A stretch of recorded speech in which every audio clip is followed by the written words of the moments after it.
Assalamualaikum warahmatullahi wabarakatuh. Alhamdulillahirabbil alamin wa bihi nasta'inu ala umri dunya waddin wa ala alihi wa ashabi ajmain amma ba'd.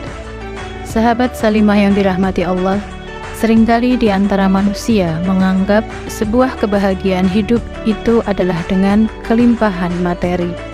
Pandangan ini membuat banyak orang berjuang sekuat tenaga untuk mendapatkan limpahan materi tersebut yang terkadang mengabaikan sisi rohani atau sisi jiwa manusia itu sendiri demi untuk memenuhi materi bahkan di atas kebutuhan dasar seperti jabatan, tahta, popularitas, dan gaya hidup di atas rata-rata. Pastinya setiap manusia mendambakan hidup yang sukses, bahagia, dan terhindar dari segala keburukan. Ada sebuah perkataan bahkan menyatakan bahwa segala-galanya itu membutuhkan harta. Namun ketahuilah bahwa harta bukanlah segala-galanya.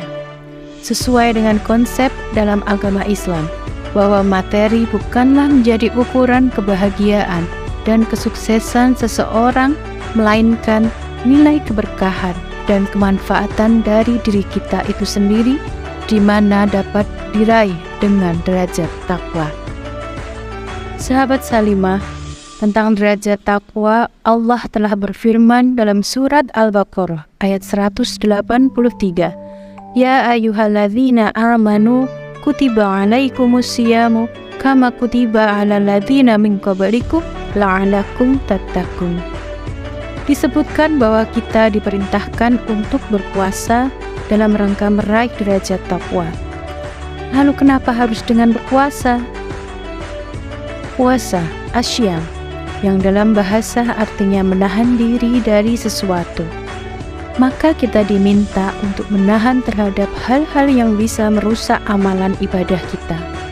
Dengan berpuasa, selain fisik kita menahan dari dahaga dan lapar, maka lebih dari itu, jiwa kita diminta untuk menahan dari berbagai hal yang bisa merusak segala amalan, sebagai wujud dari penyeimbang antara raga dan jiwa.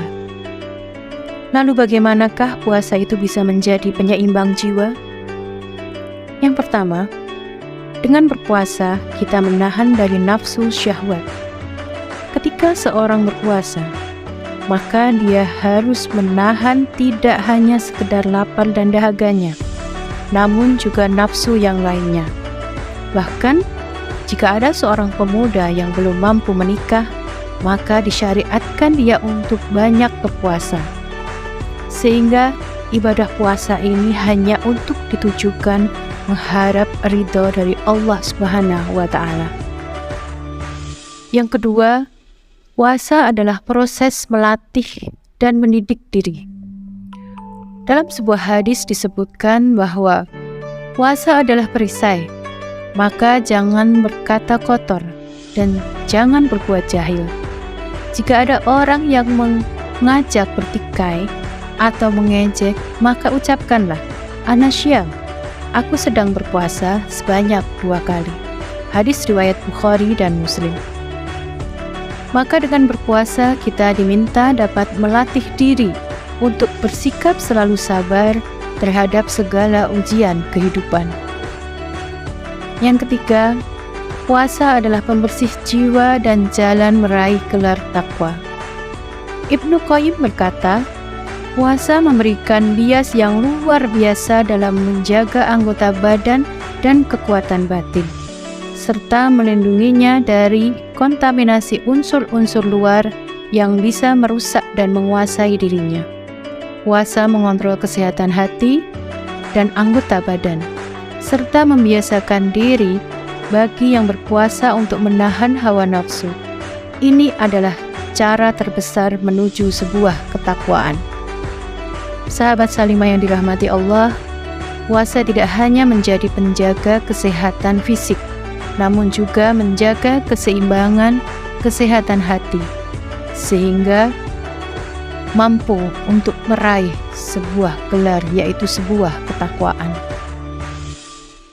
Yang keempat, puasa mengajarkan rasa syukur dan nilai-nilai sosial.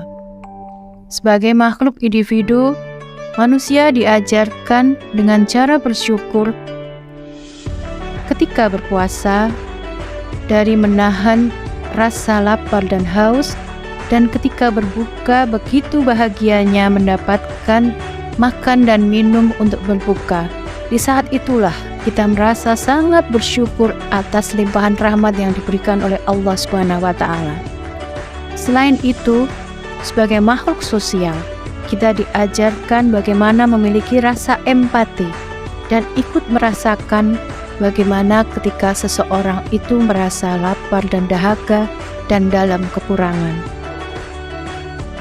Sehingga ketika berpuasa, kita diminta untuk banyak membantu orang, meringankan beban orang lain sebagai wujud rasa sosial kita.